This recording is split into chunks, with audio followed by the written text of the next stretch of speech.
Good morning, good evening, good afternoon, and welcome to this in the series of webinars from the Global Task Force on Immunisation of the World Federation of Public Health Associations. Let me begin by sharing with you that I sit on the land, the traditional lands of the Ngunnawal people, and I pay my respects to elders past and present, and I extend that respect to any Indigenous people who are with us at the webinar today. Today's webinar is one that is looking at vaccination amongst the elderly. And what has happened is that we have done a piece of research, and we're using that piece of research as the basis of this webinar. And but it's important to remind us just how critical it is for older people to be vaccinated. Of course, we've had COVID-19, and that has been a strong reminder, but we don't want to just remain with that thought, because we've been fantastic in many, many countries at vaccinating our children. But there have been things like pneumococcal, varicella that have been largely ignored by or with very small numbers of people who have been vaccinated. And it's something that we really need to change. I'm going to have the first slide and introduce the speakers that we have with us today. If you can bring that up for us, please, Maria. And while Maria is doing that, I'll begin with Dr. Marta Lamazzi. Dr. Lamazzi is the Executive Manager of the World Federation of Public Health Associations. She holds a post with the University of Geneva, and has been behind the whole set of actions that have been taken by the World Federation, particularly with regard to immunisation.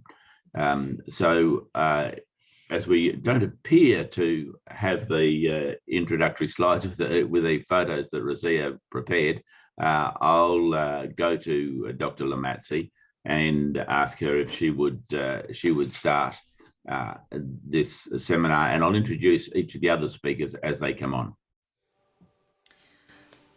Thank you very much, Michael, for this kind introduction. I hope you can see my slide.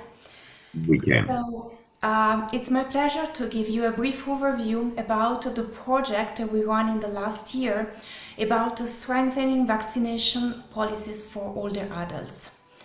The aim of this project was to map out the countries that are performing best in vaccinating this target population, both considering the number of vaccines offered as well as the coverage that is reached within the target population.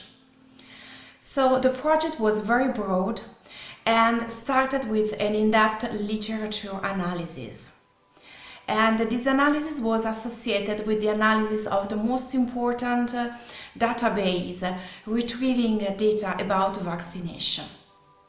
Of course, we enlarged the discussion with key opinion leaders, including the Minister of Health, and we did a survey with our members, the National Public Health Association, so to get the different perspective about vaccination. The first step, as I told you, has been the scoping review. So we went through all articles focusing on a series of vaccines that were important for us. And we did the analysis through PubMed, Google Scholar, Cochrane Library. Concerning the database that we analyzed, the main focus was on WHO UNICEF immunization portal. And we associated that analysis with discussion with leaders at WHO, Global Fund, and within a regional and national network of public health. So we retrieved about 330 articles. But of interest, only 6 were really focusing on older adult vaccination. Let me highlight that for this specific target population, we focus on 50 plus. Then, when analyzing the portal, the WHO UNICEF portal, we realized that only influenza data have been disaggregated for older adults and presented both information on availability of the vaccine and the coverage. So while other vaccines were available, but there were no information about the coverage data. And since the aim of the project was to really define the countries performing best, we needed to have the information about coverage. So we started from the hypothesis that countries with a very good coverage for influenza may have very good coverage also for other diseases that could be prevented via vaccination and that can have even a worse impact on the health of the older adults. And so we decided to put as a threshold 70% of coverage for influenza and to extract 2 countries per income region and to go deeper in the analysis with these countries. The choice to have 2 countries per income region was based on the fact that we wanted to give example and to share best practice to be applied in different contexts and different settings.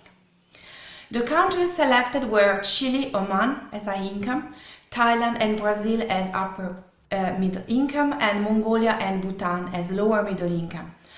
Unfortunately, no country in the lower income countries have good influenza vaccination coverage, and that's why we're excluded from the search. So what we did next, so we contacted the Ministry of Health, the NIH, we discussed with our network within these countries. And we realized that our hypothesis was confirmed just for Brazil.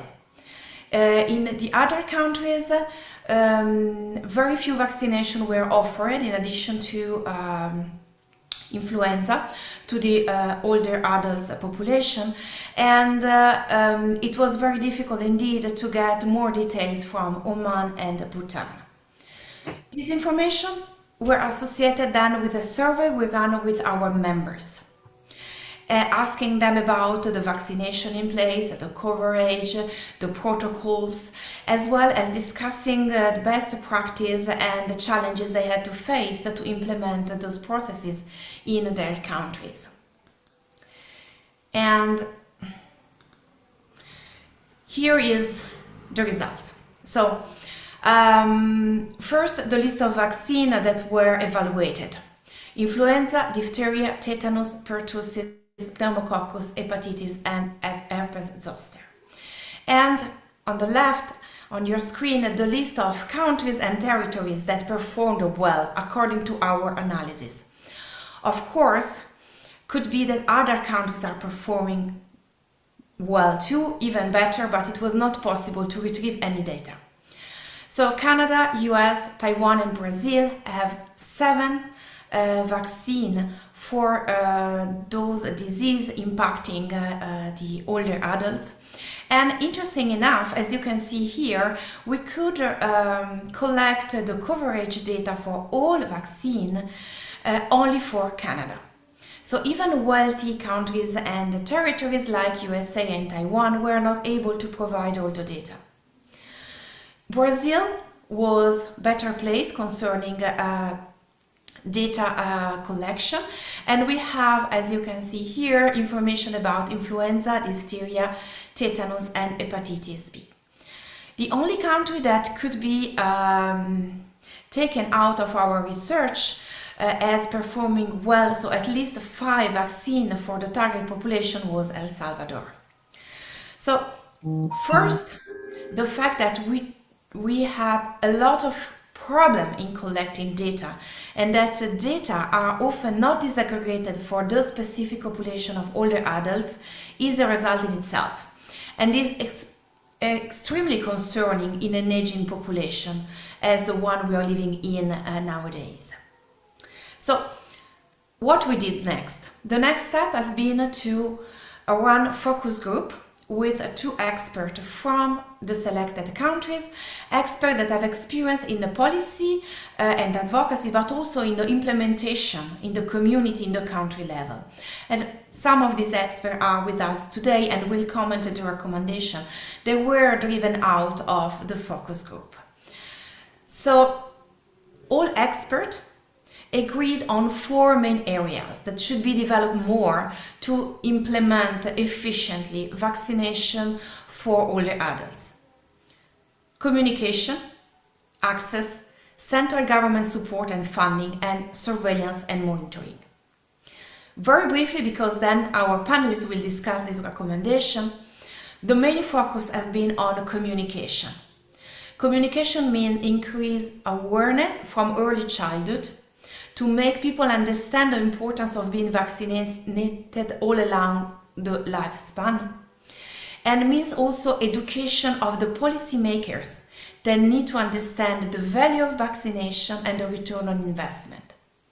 Of course, communication means also mass media campaigns that are evidence-based, supported by the institution of the countries and by the leaders: cultural, political, religious, indigenous leaders.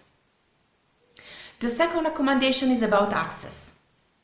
We need to have strong health system to guarantee easy access to vaccination, but we need also innovative ideas. The older adult population is very broad. 50 plus means that this population is still working. So we may need for a part of the population to opt for a version of bringing to the workplace the vaccination structure, while for the part of the population that is no more working, we may need to find other kind of access, like bringing the vaccination in communities' recreational structure or home to home, and maybe to consider also to allow other kind of public health professional, in addition to nurses and physicians, to vaccinate. For example, social worker, pharmacists, and so on. The third point was central government and support and funding. It's very important to have a clear strategy that is sustainable funded. And this is even more important in countries with subnational territories. So to guarantee the best investment to reach the best outcome. And last but not least, surveillance and monitoring. Without data, it is impossible to understand if the programs are working well, which changes are needed, and to make effective advocacy with policymakers. With COVID-19, we have observed that new registries have been created, and this can be the kickoff of the developing registries for all disease with population disaggregated by age, so the older adult population too, that will inform and help all the next step. And I stop here. I thank you very much for your attention. Thanks very much, Marta. And it's those recommendations that we're going to use as the key element of our discussion today. Before we start the discussion, I'd like to introduce our panelists. And the first of the panelists, as per the slide, is Catherine Troisi. Dr. Troisi is an associate professor in community health and practice in epidemiology at UT Health in Houston School of Public Health. She has been assistant director of the Houston Health Department and now teaches public health leadership and has research interests in infectious diseases epidemiology. She has also been engaged strongly with the American Public Health Association. Ramon da Costa Saavedra holds a master's in public health and epidemiology and currently works in the immunization program in the Department of Epidemiological Surveillance in the state of Bahia in Brazil. He's studying the effects of COVID-19 as part of his doctoral program. Dr. Ian Gemmell is a public health physician who's worked in local public health in Canada for over 40 years.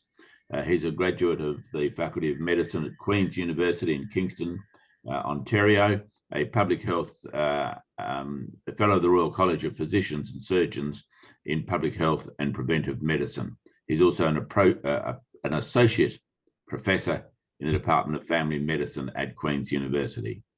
Meiyong Yen graduated from the School of Medicine in Kaohsiung Medical University in Taiwan, and has accomplished his training in infectious diseases at the General Veterans Hospital.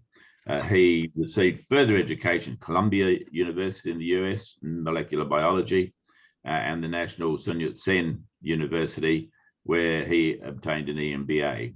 He is an associate professor in the Department of Internal Medicine and at the National Yang Ming Chiao Tung University in Taiwan, and focuses on infectious diseases. Jane Barrett. Dr. Barrett is the Secretary General of the International Federation of Aging, an international non-government organisation with general consultative status with the United Nations and its agencies, and is in formal relations with the World Health Organization.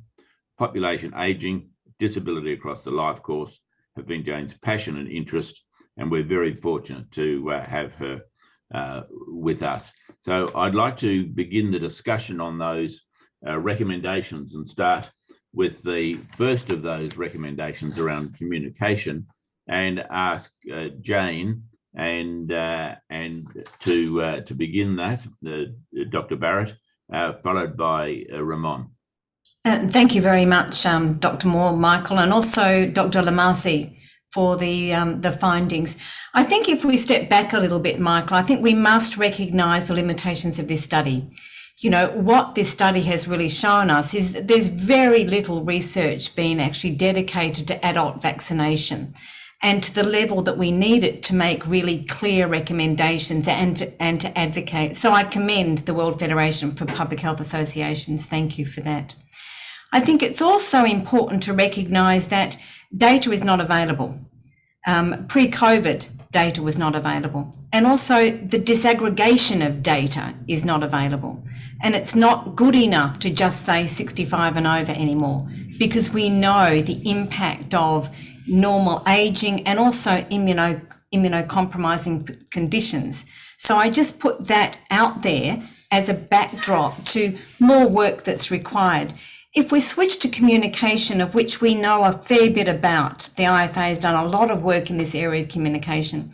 So we know from 10 and 15 country studies that you start off with a comprehensive life course approach to vaccination, the implementation of that, and that's not happening in many countries across the world. This playing off of generations has to stop. We actually know that we've got to vaccinate throughout life, and someone in their 70s is equally important, have the same rights as someone in their 50s.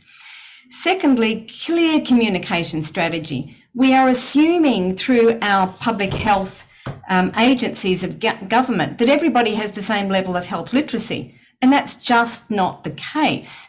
We have to actually create targeted strategies, and they can't only sit on complicated websites, because, probably about 45% of the world is not connected. And yet a lot of our information sits on websites. So we've got to define the audience. Messages to people with cardiovascular disease in their later stages might be subtly different to those that are healthy aging people. We've got to use multiple tools and channels. Brazil has an excellent campaign for influenza, but nothing on pneumococcal, nothing on shingles, nothing on pertussis. But they have 4th of May, where I think that there's more than 83 million people that are vaccinated against influenza. So multiple tools and channels, posters on transportation system. The lead up to a communication strategy is also critically important. And I was really interested, Marta, that shingles was not there, because it's not only diseases that kill people, it's diseases that impact their functional ability. And finally, I really think the engagement and support across sectors and across disciplines is critically important. So if we're actually creating a campaign for people with diabetes, Get the diabetologists at the table, because we need to actually examine an integrated pathway to vaccination. So excellent start, Marta, and the IFA commends the World Federation. Thank you, Michael. Thanks, Jane. Just before I go to Ramon, Marta, you might like to explain why shingles, the varicella virus, was not included in the decision making. Is it just one of those things where you've got so many choices and so you restrict your research, or was there a particular reason? No, there was not a particular reason. We tried to focus on the most important vaccine to have first in sight and see how many data we could retrieve. And considering the difficulty to get the data for the other vaccine, we have decided for the moment to focus on that. We also explore other like yellow fever that are very important in developing countries, but we got no data at all, not even one article. So this was a kind of pilot, the first step, but much more need to be done at different level. Thanks, Marta, and I think that's a very good explanation, but we can't lose sight of the point that Jane's making. It's also about people continuing to live in a reasonable way. It's not just about preventing death or very, very serious disease. Ramon, can I go to you now, please, to reflect on the report and perhaps Jane's comments as well. Hello, everyone. Thank you. I'd like to congratulate the group for the collective construction and for the opportunity to participate in this important work, and congratulate especially to Dr. Marta Lumasi for the brilliant presentation. I think it's important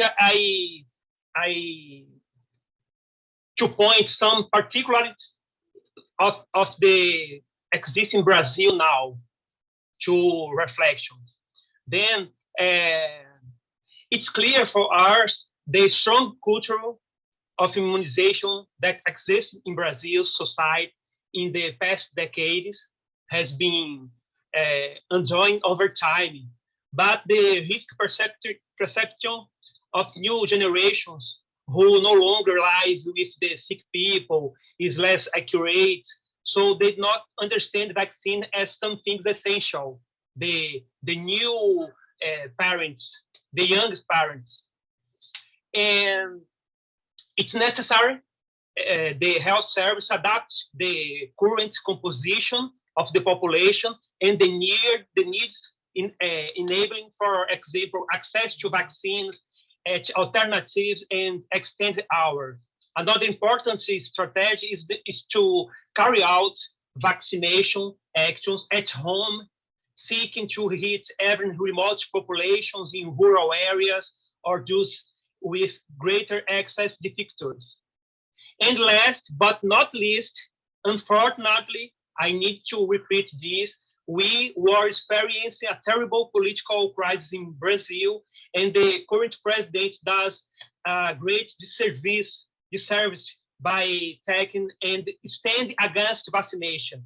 We don't have invest in risky communication, advertise campaigns, combat to the dissemination of false information, fake news promoted by the certain specific groups. Then I think the big problem in Brazil now is this fight about fake news and dissemination of false information about specific vaccines.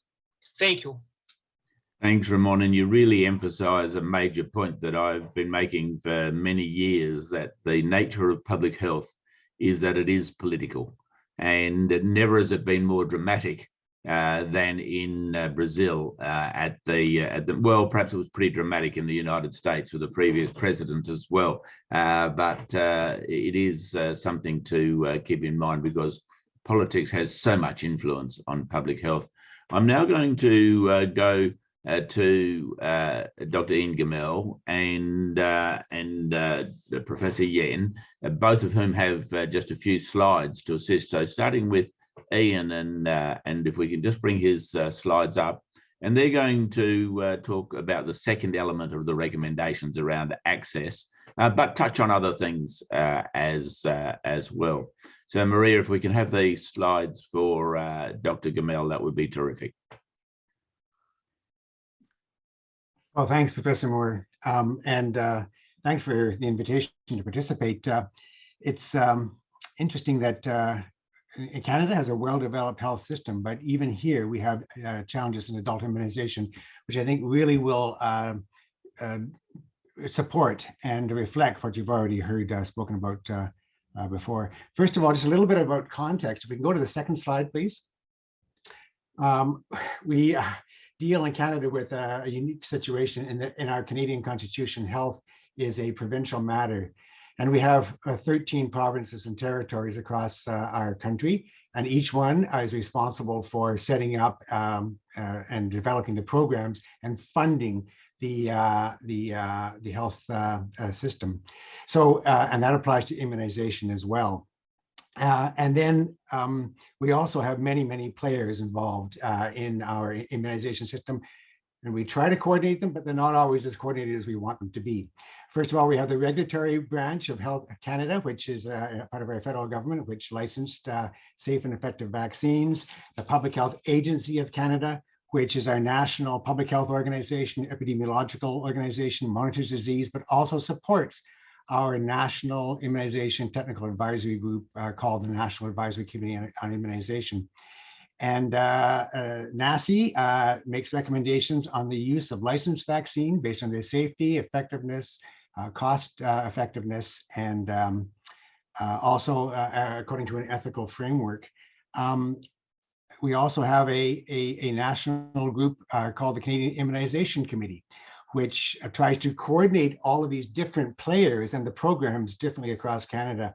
But it's the ministries of health in the various provinces and territories that actually decide which vaccines are recommended and are paid for, and they set up their own publicly funded system. So it's a very complex system. Bottom line is that where there are national recommendations, it is the provinces and territories that fund the vaccines, so they vary sometimes considerably from jurisdiction to jurisdiction. We've already talked about shingles, and an example of this is that we do not have shingles vaccine available to adults in every part of our country on a publicly funded basis. And so the residents' access to vaccine depends on where they live and their ability to pay for them. Just going on to the next slide, please. And I think that this slide will reflect many of the things we'll be talking about today in terms of what the gaps are. And I hope that we'll have some solutions, but I agree with what's already been said. It needs to be recognized that we need to fund vaccines, we need to fund the promotion, we need to get politicians behind this, and it's not always the easiest thing to do. So the things that we've identified in our country are lack of recognition of the importance of adult immunization. It's still the focus is on kids, and while that's really important too, we've kind of left the adults behind. We don't have consistent recommendations from health professionals, which would make things much easier, because as we all know, the recommendation of a primary care provider is the most important factor in whether somebody gets a vaccine or not. And then there's misunderstanding about the risks and about the safety. We had people with coronavirus, adults who are a significant proportion of adults who declined this very safe and effective vaccine and put themselves and others at risk as a result. Then there are the missed opportunities for immunization, and I wish that we had systems in which every patient encounter is considered a vaccine, a review as well, but we're not quite there yet. Although we are moving towards this more as we're moving away from a fee-for-service kind of model to a more of a comprehensive care model. And then finally, there are still lots of people who are afraid. They're afraid of the needles, they're afraid of the pain and so on, and we're not doing enough about that.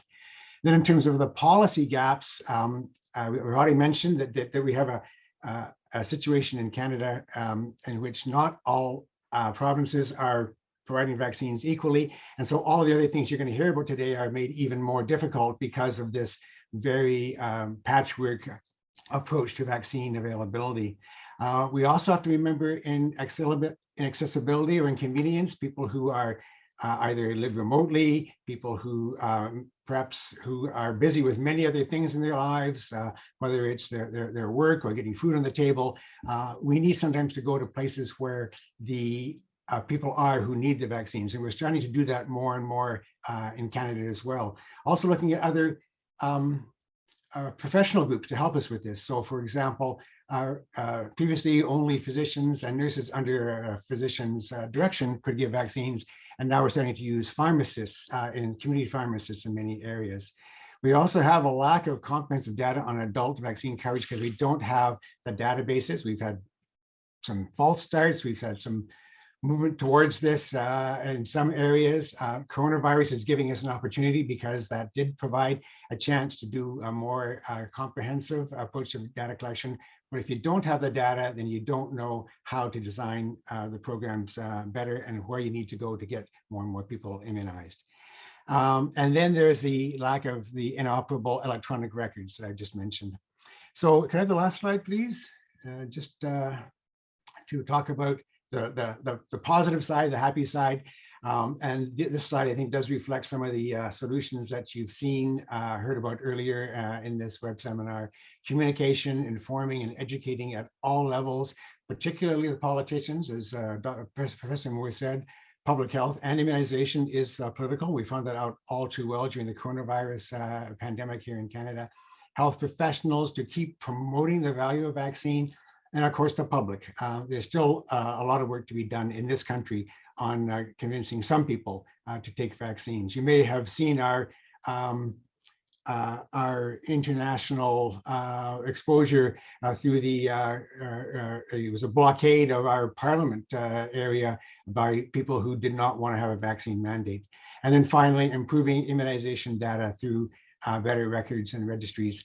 Just like to say one final thing, and that's that I really like the program that they have in the US where kids, if they're eligible, they get all the vaccines. We need that for older adults as well.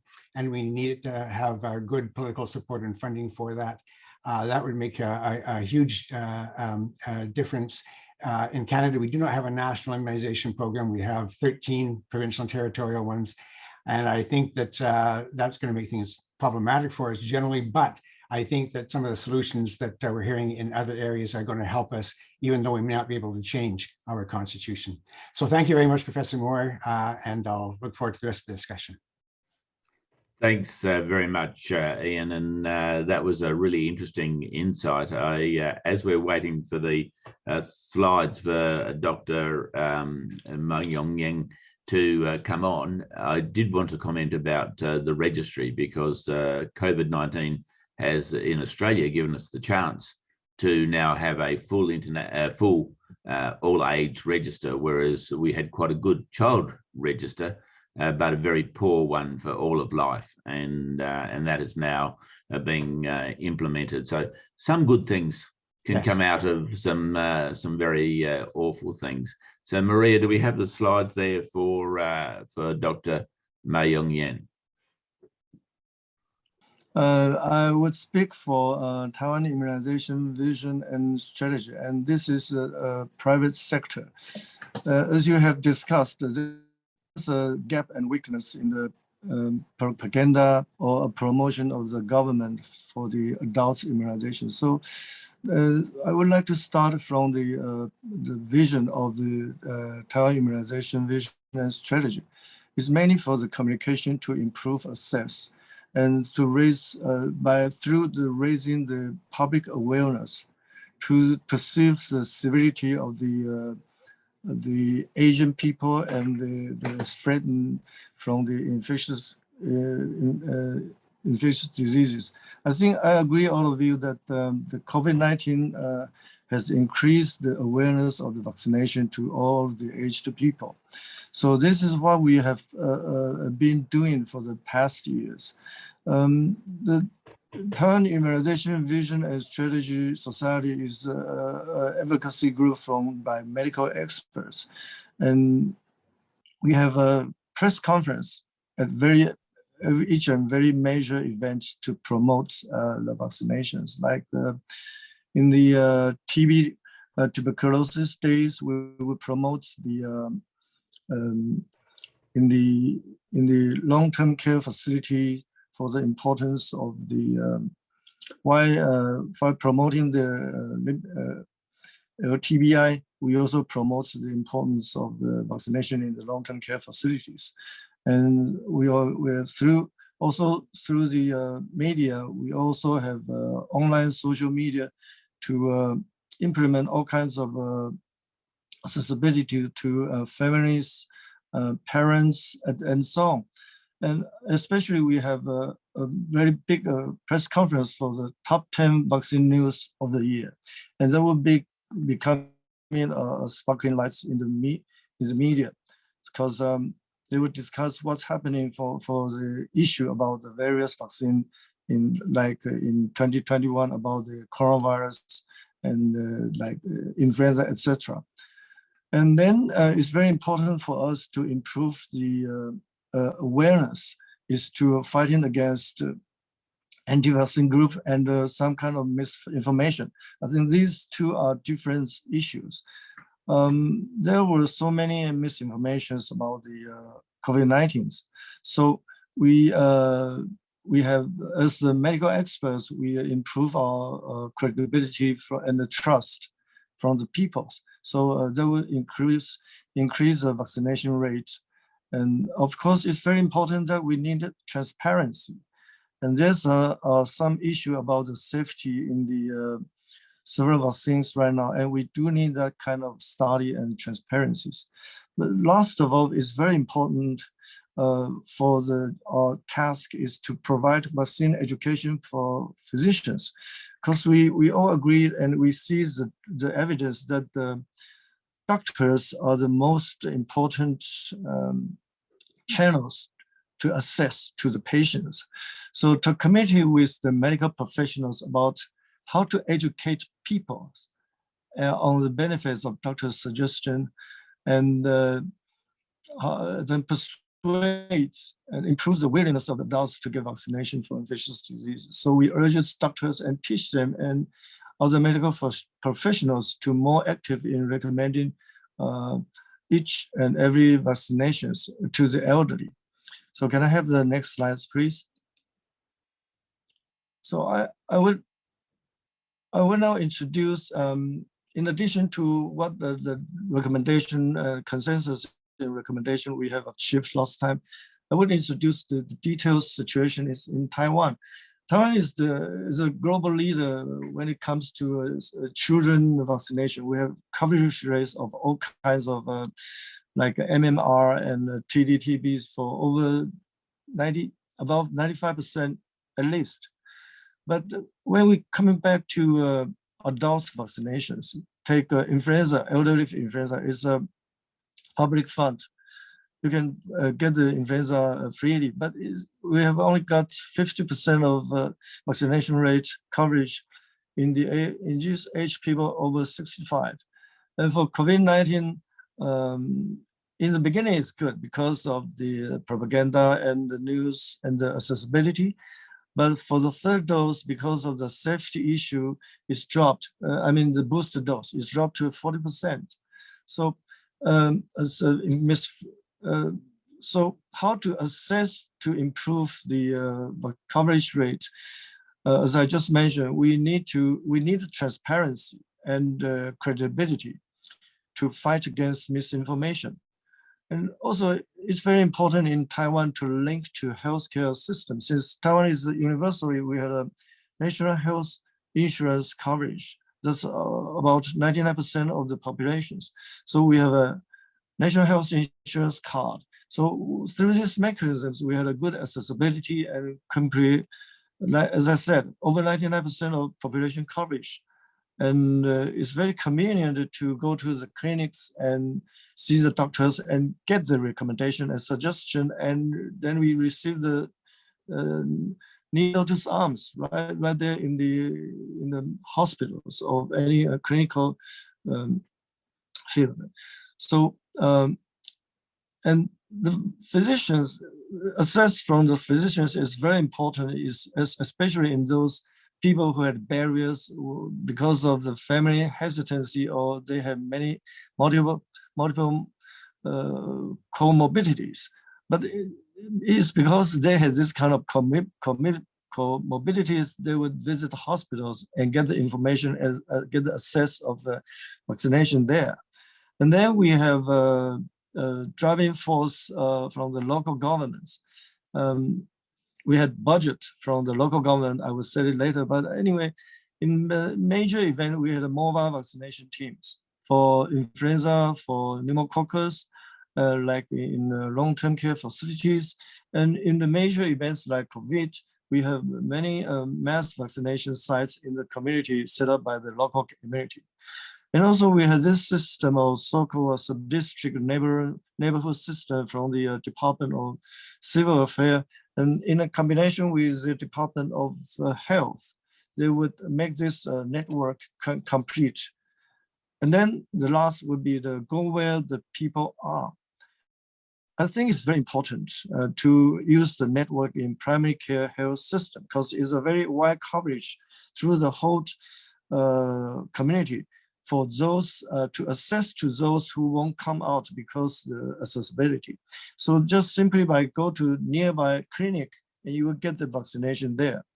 So that's a very good example that as we like to improve the coverage rates of COVID-19 in the long-term care facilities, we have from the local clinicians of the primary care systems, they just get into the institutes and vaccinate there in the nursing homes. And then we have public health centers in every sub-district, especially in rural area. The nurse is allowed to practice so-called needle-to-arm strategy without doctors supervise. In Taiwan, you need only doctors that can doing the vaccination injection.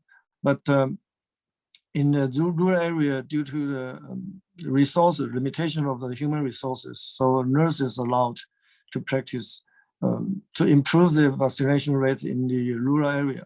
And also in the urban region, we have home-to-home or district-to-district campaigns to compare with between to get the credits.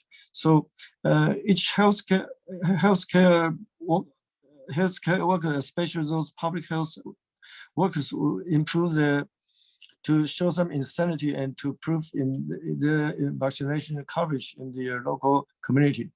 So can I have the next slide, please? And next, we will talk about not this one, right? I will talk about this later on. Is that right, Michael? Or so I will stop here. Thanks, Yen. Yes, we'll save that other slide for in a short while, and we'll move to ask Professor Troisi to then reflect actually on some of the other comments, but also to present to us on surveillance and monitoring in particular. And Maria, I wonder if we can have Professor Troisi's slides, please. Thank you. Kathy, over to you. Thank you for that. And I want to say to Dr. Gamel that the US sounds a lot like Canada, only on steroids.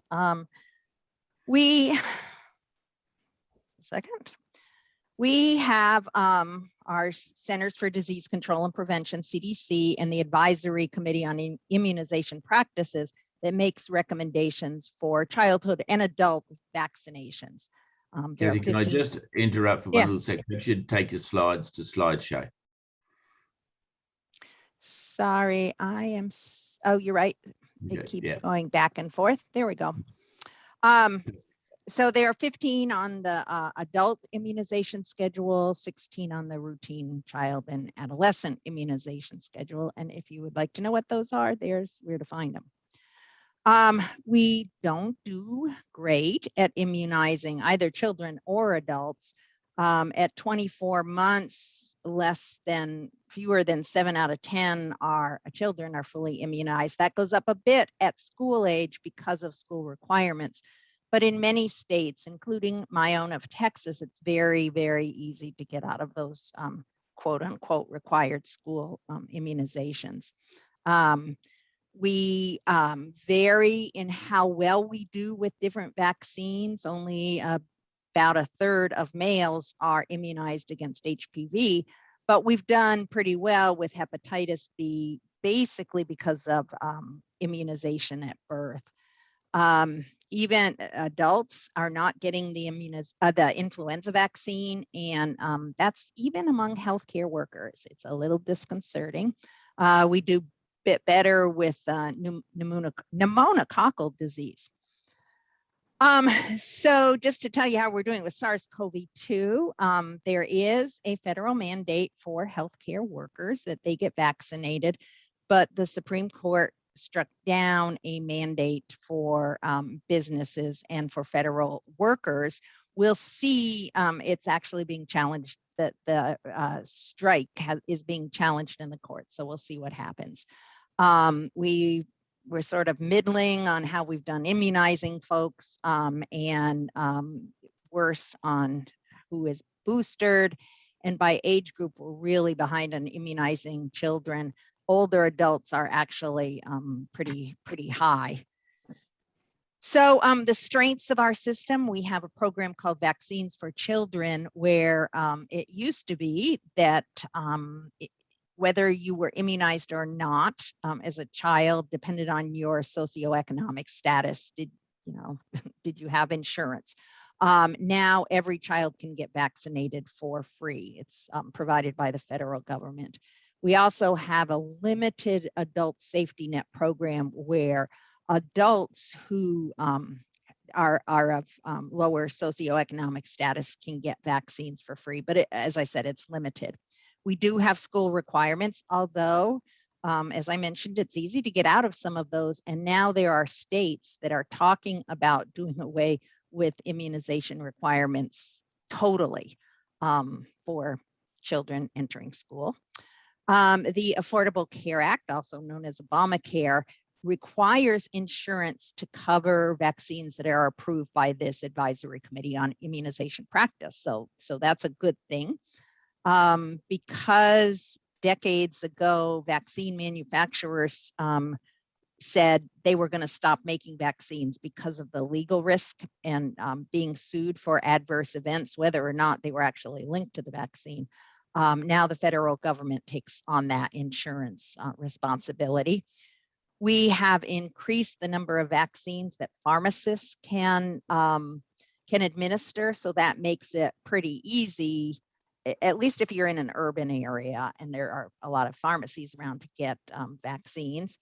And recognizing in our Healthy People 2030, which is a roadmap for what we want to improve in terms of health over this decade, immunizations are in there, and particularly adult immunizations.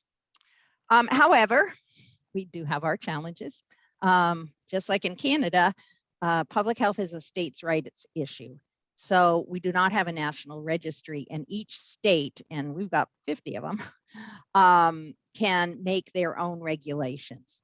And the states differ in reporting requirements, like who has to report immunizations to the state registry. Every state does have its own registry. Most are opt out, but there are a handful of states that are opt in for putting information in the registry. There are differences between states on who can legally see that information. And then, interoperability of these databases is always an issue. We've also seen effects of the pandemic on immunization levels. The data I showed you a few slides ago is from 2019. I'm afraid that those numbers are going to decrease because of missed well visits, not just for children, but adults as well. And then the COVID has really emboldened the anti-vax movement across the world, but it's very strong in the United States. We have a distrust of government, and these are recommendations coming from the government, often administered by health departments, which are governmental. And then we do not have universal health insurance for those under 65. If you're over 65, you qualify for Medicare, and vaccines are covered under Medicare. So that's let me stop sharing this. Yeah, so, you know, as an epidemiologist, monitoring and surveillance are our eyes. And unless we know what's going on in a community, we can't prevent these vaccine preventable diseases. We can't increase immunization rates. And so that there are a lot of barriers in the United States, particularly because of the lack of a national registry.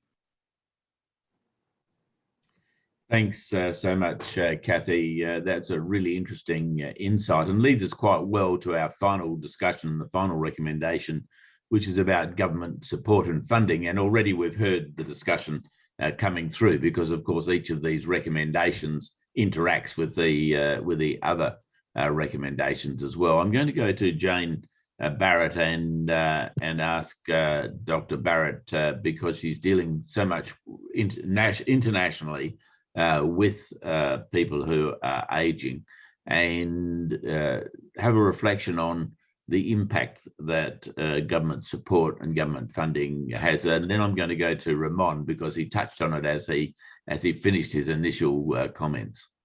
Jane. Thanks, Professor Moore. I think first and foremost, I just want to actually take us up to the National Immunisation Technical Group and consider whether there is representation across the life course. And I can tell you from the work that we've done, there isn't.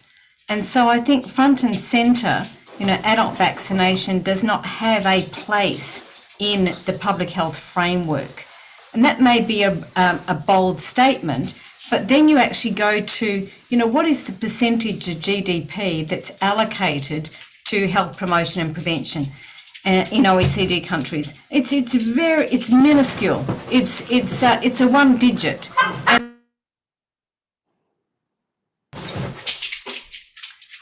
Sorry, I have a puppy, so forgive me. But thank you for turning me off.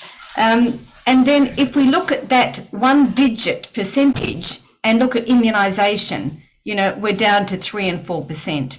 Government investment, not only in vaccines and vaccination, but infrastructure. You know, we need to simplify pathways. We need to expand the administration.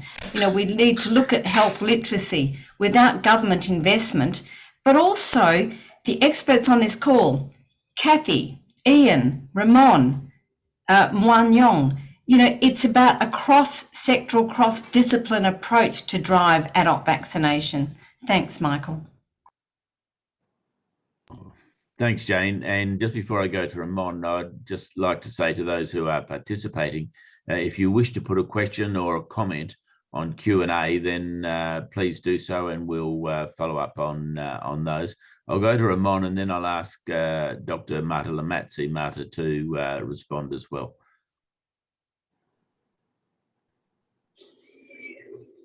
Thank you, Professor. And then I think it's important to tell something about the potentials of the program National Immunization of Brazil, because before I bring only the risk points, the negative points, and I need to valorize the important program. And I'd like to share only a slide. Okay, Professor, no problem. It's just to show that the Brazilian National Immunization Program was created only with 4 vaccines to the first year life. Then 4 years after, we have more than 20 vaccines for children, teenagers, adults, and elderly. And we have an important and solid program immunization that pass different governments. It's important. And there is also the special vaccine centers, which serve groups with special clinical and biological conditions. For example, people living with HIV, heart disease, cancer, and the other disease. I think the health professional has an important role to the orientation, recommendation of vaccines to clarify the possible controversy about their efficacy, adverse events, and disclosing the real benefits of vaccine. And we have this important net of health professionals in Brazil. It's necessary to invest in risk communication to combat the dissemination of false information. And finally, I think it's essential to ensure a good articulation between health surveillance and primary health care service to monitor data on vaccination coverage and unvaccinated people, to search who the people that don't come to receive the vaccine. I think it's an important point. Then I think it's okay. Only this. Thank you, Professor. Thank you, everyone. Thanks, Ramon. That's excellent. I'll go to Dr. Lamatzi, and then I'll go to Professor Ma-Yong Yen. So my comment on strengthening central government's support and funding is that I think we need to get the budget for prevention not only out of the health minister, but out of all other ministers' budget. And this is the only way really to give more funds, but also more visibility to the importance of prevention. So the minister related to education can play a very important role in creating awareness about the need of vaccinating all along the lifespan. And this intersectoral approach that we ask to the governments need to be implemented also by the civil society, because we also need to advocate more horizontally to have a stronger voice for prevention. So on both sides we need to do more, and then to join forces to make prevention a big part of the health and social system. Thanks, Marta. Now, Ma-Yong, to you, please. Oh, okay. In introducing you, I might point out that Taiwan has an extraordinary universal healthcare system, and probably amongst the best, if not the best, in the world. And so there is a very good. You have a very big advantage as a starting point, don't you? Yeah. Yes, that's right. So can I have my third slide, please? So I will talk about the government support and funding in Taiwan. First of all, the budget, the funding has been excluded from the budget of the National Health Insurance Program because it's for prevention, not for treatment. So I would take a picture of the National Health Insurance Program. It would take some $20 billion a year. And for the vaccine funding, we have publicly funded vaccination with funding from tobacco tax. Okay, so there's a plan so-called National Vaccine Fund Expansion and Public Immunity Strengthening Plan, and it takes only about 60 to 70 million a year. That would less than 1% of the National Health Insurance Program. So you can see how the central government, the central government's eyes view about the vaccination funding, especially in elderly people. But they had promised us that should you raise the coverage rate of the adult vaccination, then they will gain, it will gain support from the government's funding. So I think it's interacted. So we need to assess and improve the vaccination rate so the central government would pay more funding for this budget. So it's very important for local government to prepare budget for the special fund to purchase vaccine. Of course, it's for the political benefit because of the elections. So they would provide more to expand the coverage.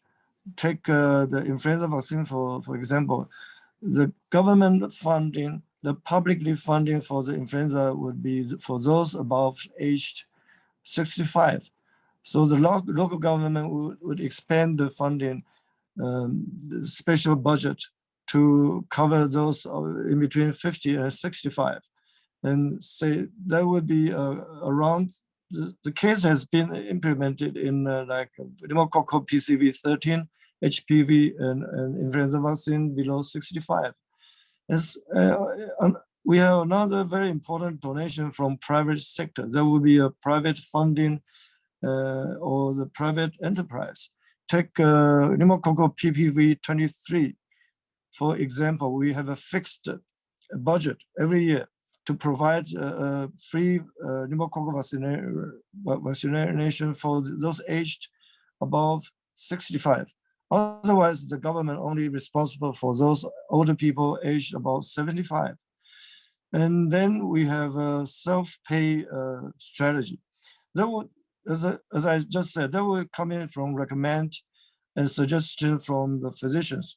People, we are talking about the shingles and lately so-called whooping cough, or for those who is going to abroad, travel abroad and need meningococcal vaccination, that will be a self-pay mechanisms. And we are talking about the subsidy from the government in various issues, in addition to payout from the pocket from the people themselves. But this is only a beginning of the discussion of the subsidy issue. And that will be all. Thank you. Thanks very much, President. Greatly appreciated. Those insights, I think, are really important. I'd like to go to Ramon, back to Ramon, to see if he can reflect on what he's heard from the others, and then I'll go to Dr. Ian Gemmell. Well, thank you very much, Michael. Just an observation. It seems to me that one of the things that's coming out here loud and clear today is getting political support and political will and funding behind these programs for older adults. And you mentioned very aptly that there was maybe a small silver lining out of the coronavirus cloud. Maybe another one is that we've got immunization now in the public spotlight. I mean, a year ago, people would have killed for a coronavirus vaccine. I mean, it was very desperate in Canada. People would just wanted to get that vaccine as soon as they could. And I think that there would have been many more deaths, especially amongst older adults, if we hadn't had this vaccine. It's actually, to me, a miracle that we got it so fast. However, I just wondered if there's something that maybe all around the world we can capitalize on to keep immunization, especially for older adults, in the limelight, and to get that political support, political will that we need to make it work. Thanks. Yeah, and I wonder if I can go, I know that Dr. Barrett has further commitment, so I'm going to go to Jane and ask her to reflect on the whole discussion, where we've been, and maybe pick out what you think is the most significant message. Oh, thanks, Professor Moran. It's been a pleasure to be with you. I will just put, a small question in the middle of our conversation. To what degree does ageism play a role, in investing in adult vaccination? And I think it's a very tough discussion that we have to have, but I believe it's an important discussion. I agree with comments about the investment in infrastructure, but I do also believe that we've actually got to think about a life course, and really, and the Immunisation Agenda 2030 talks about a life course, but the implementation and integration of adult immunisation has not yet been realised. And of course, we also have to remember and reflect that we are now sitting in the second year of the UN Decade of Healthy Ageing. So there are opportunities, but it will take, a multi-sectoral discipline approach to actually influence agendas. So thank you very much, Michael, and also the World Federation of Public Health Associations for inviting me to this very important conversation. So thank you. Thanks, Jane. And to continue the conversation, I'll go to Kathy. It's really interesting that Jane raises the issue of ageism, and I would like you to address that. But at the same time, I noted that the level of HPV vaccination amongst young men so still adults in the US, it's very low. You didn't actually give the factor for women, which I imagine is much, much higher. But I wonder if you can also, so there's an element also of well, maybe sexism, but maybe it's just who are the ones who suffer most with human papillomavirus. Yeah, I gave those two numbers to show you a very low coverage and a very high coverage. In the United States, as I think around the world, the vaccine was licensed for boys after it was licensed for girls. And again, a vaccine to prevent cervical cancer, parents of boys may not understand why, where the girls are getting the virus from. So I think that's part of the reason for the lower coverage than in girls. I think ageism is probably part of it, but in the United States, there are so many other barriers that my guess would be that's a smaller contributor to our poor immunization rates. And if I had to pick the number one thing, it would be the anti-vax movement, which, as I said, has become so much stronger during COVID, and we have politicians who are speaking out against vaccines. In fact, Florida just is not recommending that children get vaccinated against COVID, which goes against CDC guidelines. We again, with the vaccines for children, money is not an issue. There are always barriers with access. If you're working 3 jobs, it's hard to take your child to get the shots. And there are missed opportunities. Our electronic health records, it would be great if every time you went to the doctor and she brought up your record, it said, oh, they're due for, whatever booster. But that it sounds simple, but it's been harder to implement than it should be. Just to give you the alternative, the COVID vaccine double vaccinated in my own jurisdiction, because in Australia, our states and territories also have a separate system, if you like, from the federal, although there is a national register. But in my own state, we have 98.6% vaccinated, double vaccinated against COVID. And the protests that have occurred in Ottawa, in Washington and so forth have occurred in Canberra. But locals with 98.6% vaccinated are going, what are these people doing here?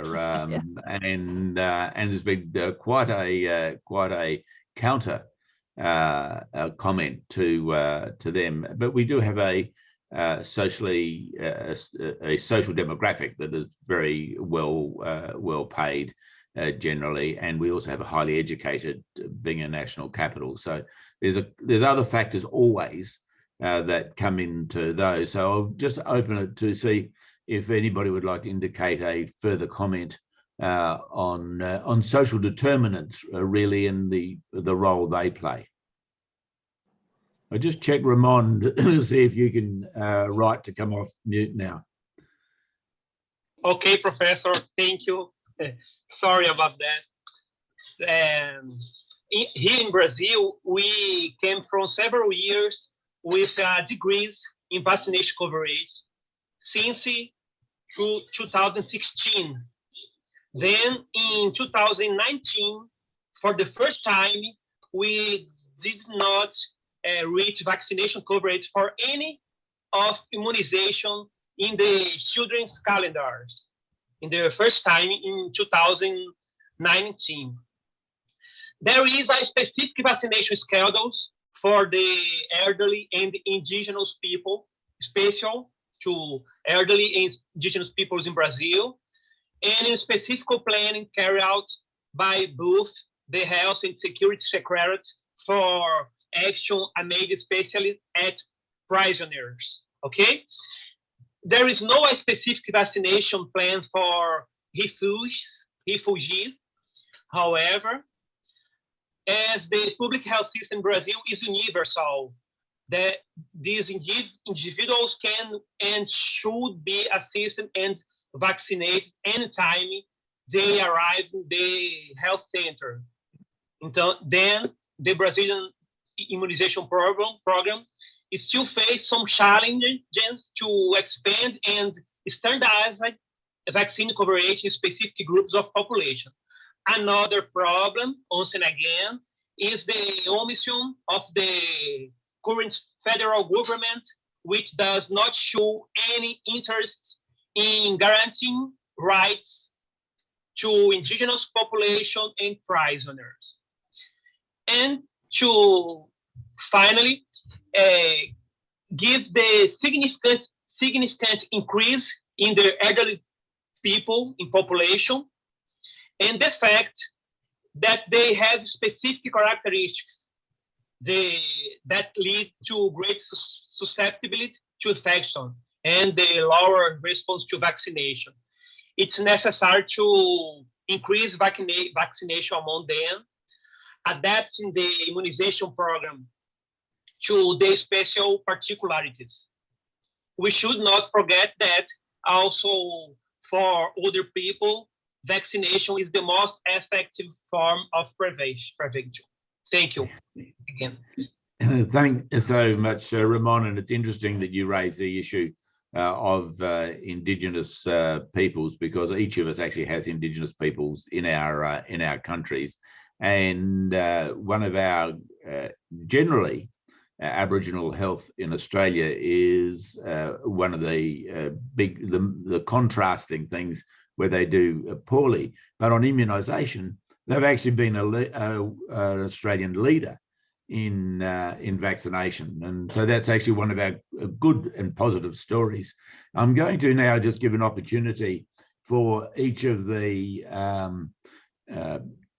of our panelists to make a final comment and reflection. I'm going to conclude with Marta before I do the overall conclusion, but I'll let others, since she presented on the research, but I'll let others go first. And I'm going to go to you, Dr. Ma Yong Yen, and then to Ian Gamel, and then to Kathy Troisa.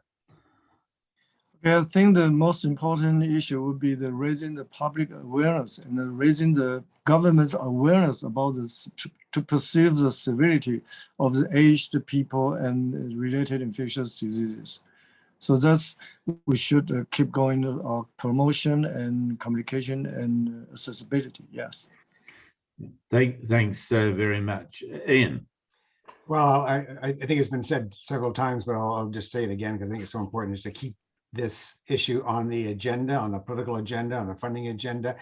We make jokes here, and when we say that when public health is a great job, nothing happens, and vaccine is a very good example of this.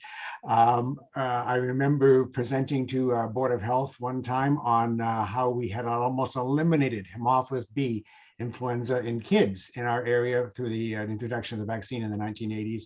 And it was like, well, we won't talk about roads, you know, so I think it's really incumbent upon, we can't let up. We have to keep going. It's going to be a continual fight. And I think that we all just have to marshal our forces and have the energy to continue to do this, to make this an important issue for our older adults. Thanks, Professor Moore. What a great reflection. To you, Kathy.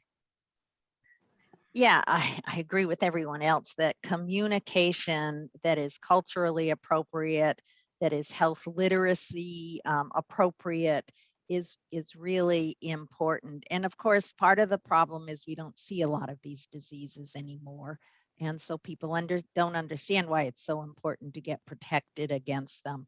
In terms of social determinants of health, however, in the United States, although we see health disparities in almost everything, if we look at immunization coverage, it's actually for most vaccines lower among whites than among other races and ethnicities. And again, that's a large part because of the anti-vaccine movement. And we need to figure out how to counteract that. Yeah. Thanks, Kathy. I think that's an interesting reflection. And what comes to mind is the banner on the Johns Hopkins Public Health School. You know, we save lives 1 million at a time. And of course, as Ian reflects, yeah, but that's okay, except that when somebody's had a heart transplant, we see it, we know about it. but when you've saved all those lives through immunisation or other public health measures, clean water, sanitation, it's not so obvious. We did have a question that was about vulnerabilities, minorities, but I think in answering our question around social determinants, we've covered that. So to you, Marta, how have you found this reflection on the research, and where is your thinking now? So I can just build on what the others say, that communication is of utmost importance and we need to invest more in that. But I guess another of the recommendation is very timely, about data collection. Now with COVID, we have a better understanding of the need to have data. And we are thinking about how strengthening the health system.